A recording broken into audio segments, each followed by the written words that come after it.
સૌ મિત્રો જય સોમનાથ. ઓમ નમઃ શિવાય. પ્રિય મિત્રો, તમારું ઘર શુભ રહે, મંગલમય શુભકામના હંબલીમાંથી જોગીભાઈ વ્યાસ આપ સૌનું આપણી જોઈશું આપણું હાર્દિક સ્વાગત કરીશું. મિત્રો, આજ રોજ જોઈશું આજનો શુભ પંચાંગ. આજે તારીખ છે 22/5/2026 શુક્રવાર, જેઠ અધિક માસ શુક્લ પક્ષ અને છઠ તિથિ છે. આજે સાતમનો ક્ષય પણ છે. આતમ દિવસ ક્ષય તિથિનો દિવસ ગણાશે એટલે યોગ દિવસ નહીં ગણાય. પરંતુ મિત્રો, આજે છઠનું જે દાન છે, આજે આજના વ્રતને સોમવ્રત તરીકે ઓળખવામાં આવે છે. આજે મીઠું નહીં ખાવું, આજે મીઠું ખવાય નહીં. મીઠુંનું દાન કરવાનું બહુ જ મહત્વ છે. આટલું કરવાથી શત્રુ તથા ગુપ્ત રોગોનો નાશ પામે છે. તમે આજે મીઠું ખાતા વગરનો ઉપવાસ કરો છો તો તમારા શત્રુ પર વિજય પ્રાપ્ત થાય અને ગુપ્ત રોગોમાંથી મુક્તિ મળતી હોય છે.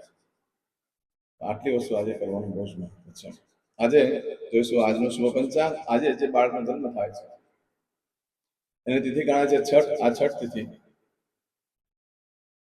આજે સવારે 6:26 પૂર્ણ થઈ જાય છે. ત્યાર પછી જે બાળકનો જન્મ થાય છે એની સાતમ તિથિ ગણાશે. આજે જે બાળકનો જન્મ થાય છે નક્ષત્ર ગણાય છે આશ્લેષ. આશ્લેષ નક્ષત્ર આજે મળસ્કે 2:50 શરૂ થઈ આવતીકાલે મળસ્કે 2:09 પૂર્ણ થઈ જશે. આજે જે બાળકનો જન્મ થાય છે એનો વૃદ્ધિ યોગ ગણાય છે. આ વૃદ્ધિ યોગ આજે સવારે 8:20 પૂર્ણ થઈ જશે. ત્યાર પછી જે બાળકનો જન્મ થાય એનો ધ્રુવ યોગ ગણાશે. આજે જે બાળકનો જન્મ થાય છે એનો કરણ ગણાય છે તૈતિલ. તૈતિલ કરણ આજે સવારે 6:26 પૂર્ણ થઈ જાય અને ત્યાર પછી જે બાળકનો જન્મ થાય એનો ગર કરણ ગણાશે. આજે જે બાળકનો જન્મ થાય છે એની રાશિ ગણાય છે કર્ક. કર્ક રાશિનો અક્ષર આવે છે બ અને હ. કર્ક રાશિનો સ્વામી ચંદ્ર ગણાય છે. આજે આખા દેશમાં કોઈ પણ બાળકનો જન્મ થાય બધાની રાશિ કર્ક ગણાશે. કર્ક રાશિ 23 તારીખે મળસ્કે 2:09 પૂર્ણ થાય છે. એટલે ત્યાં સુધી જે બાળકોનો જન્મ થશે બધાની રાશિ કર્ક ગણાશે. આ રાશિ તિથિ નક્ષત્રો કરનારી બને તેટલી જલ્દી પૂજા કરાયેલો, જેથી કરીને તમારું જીવન સરળ બની જાય. આજે જે કોઈ મારા સબસ્ક્રાઇબ મિત્રમાં ઘર પરિવારમાંથી કોઈ પણ સદસ્યની વર્ષગાંઠ છે, મેરેજ એનિવર્સરી છે, બધાને મારી ઘણી ઘણી શુભકામના. તમારા જીવનમાં ખૂબ પ્રગતિ ન થાય. ભગવાન શંકર તમારી બધી મનોકામના પૂર્ણ કરે એવી સોમનાથ તમને પ્રાર્થના કરું છું. મિત્રો, આજના દિવસે ખાસ કરીને સવારમાં ઉઠી આજનું સુકન કરી લો, આખું જીવન સરળ બની જશે. આજના દિવસે જે કોઈ મારા સબસ્ક્રાઇબ મિત્રમાં ઘર પરિવારમાંથી કોઈ પણ સદસ્ય કોઈ જગ્યાએ નોકરી ધંધા માટે જઈ રહ્યા છે, કોઈ ઇન્ટરવ્યુ આપવા જઈ રહ્યું છે, કોઈ પરીક્ષા આપવા જઈ રહ્યું છે, કોઈ યાત્રા પ્રવાસ માટે જઈ રહ્યું છે, આજે કોઈ વિદેશમાં જઈ રહ્યું છે, ધર્મક્ષેત્રની યાત્રા માટે જઈ રહ્યું છે, આજે કોઈ ડિલિવરી હોય, કોઈ છઠ્ઠીની પૂજા હોય, આવા દરેક કામો કરતા પહેલા આપણી જોગેશ ચેનલ પર જઈ પ્લેલિસ્ટમાં જઈ આજનું સુકન જોઈ લો અને પછી કાર્ય કરો. સારી સફળતા પ્રાપ્ત થશે. અમે આજે કોઈ કામ ન કરવાનું એમને ઘરેથી નીકળો છો તો આજના દિવસે ખાસ કરીને તમારે ઘરેથી નીકળો છો ત્યારે મોટી બહેન, માસીને, માને વંદન કરીને નીકળવું છે. આજના દિવસે પત્ની સાથે બહાર ફરવા જવું જોઈએ, પત્નીને સારું સારું ખવડાવવું જોઈએ, એનાથી લક્ષ્મી પ્રાપ્ત થાય છે. આજના દિવસે કોઈ પણ કાર્ય તમે કરવા માંગો છો તેના માટે પણ એક ચોક્કસ શુભ સમય છે. જોઈ લઈએ. આજે સવારે 6 થી 10:30 વાગ્યા સુધીનો સમય શુભ રહેશે. એ જ રીતે આજે બપોરે 12 થી બપોરે 1:30 સુધીનો સમય શુભ રહેશે. એ જ રીતે સાંજે 4:30 થી સાંજે 6 વાગ્યા સુધીનો સમય શુભ રહેશે. રાત્રે 9 થી રાત્રે 10:30 વાગ્યા સુધીનો સમય શુભ રહેશે. એ જ રીતે રાત્રે 12 થી આવતીકાલે મળસ્કે 4:30 સુધીનો સમય શુભ રહેશે. આ સમયગાળા દરમિયાન તમે કોઈ પણ કાર્ય કરો છો તો કાર્યમાં તમને દિવ્ય સફળતા પ્રાપ્ત થઈ શકે છે. મિત્રો, આજના દિવસે આમ તો તમે કોઈ પણ કાર્ય કરો તો યોગ્ય નથી, કારણ કે અધિક માસ ચાલે છે. અધિક માસમાં બને ત્યાં સુધી કોઈ કાર્યનો આયોજન ન કરશો. અધિક માસમાં માંગલિક કાર્ય કરવાની ના છે. નિત્ય જે કંઈ ખરીદી કરતા હોય બધું તમે કરી શકો છો. અમુક કાર્ય એવા છે કે જે ફરજિયાત કરવા જવું પડે એમ છે તો આપણું ચેનલ પર જઈ સુકન કરી અને પછી કાર્ય કરો. સારી સફળતા પ્રાપ્ત થઈ શકશે. આજના દિવસે કરશો આજનો સંકલ્પ. તે પહેલા મારો વિડીયો પૂર્ણ થાય એટલે તમે જે ભગવાનની ઉપાસના કરી રહ્યા છો એનું નામ લખીને મોકલી દેજો. હું ભગવાન તમારા માટે પ્રાર્થના કરીશ. સંસીમાં પાણી લઈ લો. અદ્યતને માસન માસોત્તમ પરમ પવિત્ર જ્યેષ્ઠ અધિક માસે શુક્લ પક્ષે ષષ્ઠમ્યામ અંતર્ગત સપ્તમ્યાયામ ભગવા સંવૃત્તાયામ. હવે દરેક જણા પોતાનું સાચું નામ બોલી દો. તમારું ગોત્ર ખબર હોય તો ગોત્ર બોલી દેવાનું. પછી બોલવાનું છે અહમ, મમ, આત્મન, શ્રુતિ, સ્મૃતિ, પુરાણોક્ત, પુણ્ય, ફલ, પ્રાપ્તિ, અર્થમ, અપ્રાપ્ત, લક્ષ્મી, પ્રાપ્તિ, અર્થમ, પ્રાપ્ત, લક્ષ્મી, ચિરકાલ, સૌ, રક્ષણાત્મક, લોકેવા, સભાયામ, राजद्वारे व्यापारे विद्या अभ्यासे देशे विदेशे सर्वत्र यश कीर्ति विजय लाभादि प्राप्ति अर्थम मम अखिल कुटुंबस्य आयु आरोग्य ऐश्वर्यादि प्राप्ति अर्थम मम जन्म समय तथा च विप्र वृंदानां जन्म समय जन्म कुंडली मध्ये स्थित ग्रहः गोचर ग्रहः महादशा अंतर्दशा प्रत्यंतर्दशा तथा च योग युति दृष्टि मध्ये शुभफल प्राप्ति अर्थम भय रोग शत्रु बाधा दोष मारण तारण मंत्र तंत्र अरिष्ट दोष पीड़ा निवृत्ति अर्थम भूत प्रेत पिशाचादि द्वारा रचित अरिष्ट दोष निवृत्ति अर्थम मम सकल मनवांछित फल और તમારા મનમાં જે કઈ ઈચ્છા હોય તે બોલી જવાનું.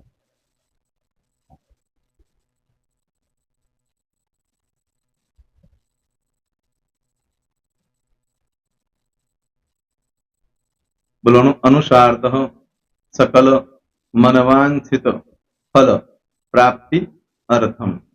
હવે જે બરકતની પૂજા વાળા છે એ લોકો તો આ બધું બોલવાનું જ હોય છે, એ લોકો માટે કોઈ સ્પેશિયલ નથી. પણ જે લોકોએ હવે જે કહું છું તે લોકોએ જ બોલવાનું, જેના લગ્ન થઈ ગયા હોય એ લોકોએ બોલવાનું છે. મમ દાંપત્ય જીવન મધ્યે સુખાકારી પ્રાપ્તિ અર્થમ પુત્ર પૌત્રાદિ સંતતિ પ્રાપ્તિ અર્થમ. આ સંતાન પ્રાપ્તિ વાળા માટે પણ આવી જાય છે એમાં. દીર્ઘ આયુ આરોગ્ય ऐश्वर्यादि प्राप्ति अर्थम तथा च. હવે જેના લગ્ન નથી થયા તે લોકોએ બોલવાનું. મમ જટટી વિવાહ योग प्राप्ति अर्थम विवाह पश्चात दाम्पत्य जीवन मध्य सुखाकारी प्राप्ति अर्थम. હવે જે લોકોને સંતાન પ્રાપ્તિ નથી, જે લોકોને સંતાન પ્રાપ્તિ છે કરવી છે એ લોકોએ બોલવાનું. मम दाम्पत्य जीवन मध्य सुखाकारी प्राप्ति अर्थम तथा च दीर्घ आयु आरोग्य ऐश्वर्यादि समन्वित संतति सुख प्राप्ति अर्थम. હવે જે અભ્યાસ કરી રહ્યા છો છોકરા વિદ્યાર્થીઓ છે તે લોકોએ બોલવાનું છે. મમ વિદ્યા અભ્યાસ મધ્યે ઉત્તરો ઉત્તર પ્રગતિ उन्नति सानुकूलता पूर्वक दिव्य सफलता प्राप्ति अर्थम. और जो लोग विदेश में जवा मांगता हो के सीट में जवा मांगता हो, मतलब भारत देश ની બહાર જઈને ધંધો વેપાર કરવા માંગતા હોય એ લોકોએ અથવા વિદેશ જવા માંગતા હોય કાયમ માટે એ લોકોએ બોલવાનું છે. મમ જટટી વિદેશ ગમન योग प्राप्ति अर्थम विदेश गमन कार्य मध्य सानुकूलता पूर्वक दिव्य सफलता प्राप्ति अर्थम. आरोग्य वाળા બોલવાનું છે, જેને આરોગ્યની પૂજા આપેલી હોય એ લોકોએ. એમ તો દરેક જણા જ બોલવાનું. બોલો મમ આયુ આરોગ્ય ऐश्वर्यादि प्राप्ति अर्थम.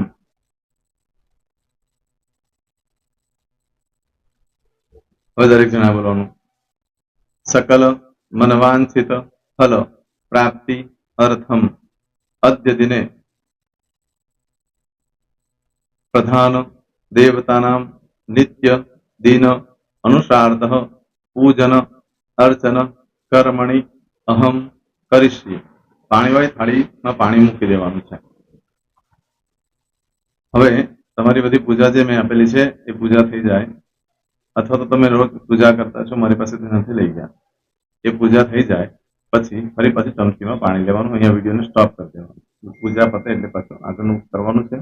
એ વિડીયો સ્ટોપ કરી દો અને પૂજા પતે એટલે બોલવાનું છે વિષ્ણવે વિષ્ણવે વિષ્ણવે નમો નમઃ વિષ્ણુ સ્મરણા સર્વમ પરિપૂર્ણ અસ્તુ એતાની ગંધ પુષ્પ ધૂપ દીપ નૈવેદ્ય તામ્ર દક્ષિણા પ્રદક્ષિણા સહિત પ્રણુ મમ સકલ મનવાંછિત ફલ પ્રાપ્તિ અર્થમ પૂજન અર્ચન પ્રિયદાન નમમ પાણી મૂકી દેવાનું પાછું પાણી લેવાનું પૂજન અર્ચન બ્રહ્માર્પમસ્તુ નીચે જમીન પર પાણી મૂકવું એમાં આંગળી ઘસી કપાળમાં તિલક કરી દો કપાળમાં જમીન પર પાણી મૂક્યું છે એમાં ત્યાર પછી ભગવાનને કહેવાનું કે હે પ્રભુ આજે પૂજા કરતા કઈ પણ પ્રકારની ભૂલચૂક થઈ ગઈ હોય તો અમને ક્ષમા કરજો અમે તમારા બાળક છીએ પ્રભુ તમારો ખૂબ આભાર માનું છું આજે મારી પાસે તમારી પૂજા કરાવી મારી મનોકામના પૂર્ણ કરી પ્રાર્થના કરી દો જગ્યા પરથી ઉભા થઈ શ્રીનારાયણ ભગવાનને પાણી ચડાવી દો અને નિત્ય કર્મ જે કરતા હોય તે કરો. જય સ્વામિનારાયણ. તમારો દિવસ શુભ રહે, તમે અને તમારો પરિવાર સુખી રહે, સંપન્ન રહે, સુરક્ષિત રહે એ ભગવાન સોમનાથ દાદાને પ્રાર્થના. તો મિત્રો, તમે મારા વિડીયોને લાઈક ના આપી હોય તો સૌથી પહેલા લાઈક આપી દો અને ત્યાર પછી જો તમે મારી આ ચેનલ સબસ્ક્રાઇબ ન કરી હોય તો સૌથી પહેલા સબસ્ક્રાઇબ કરી લો અને બેલ આઇકોન ઓલ પર ક્લિક કરવાનું ભૂલશો નહીં, જેથી કરીને સૌથી પહેલા નવી વિડીયો જે કંઈ મૂકું એ તમને મળે. મિત્રો, કંઈ પણ મૂંઝવણ હોય તો મને આ નંબર પર તમે ફોન કરીને પૂછી શકો છો. મારો મોબાઈલ નંબર છે 9825546459. મિત્રો, કોમેન્ટ્સમાં જય સોમનાથ લખવાનું ભૂલશો નહીં. ફરી પાછા નવા વિડીયો સાથે મળીએ. ત્યાં સુધી સૌને જય સોમનાથ.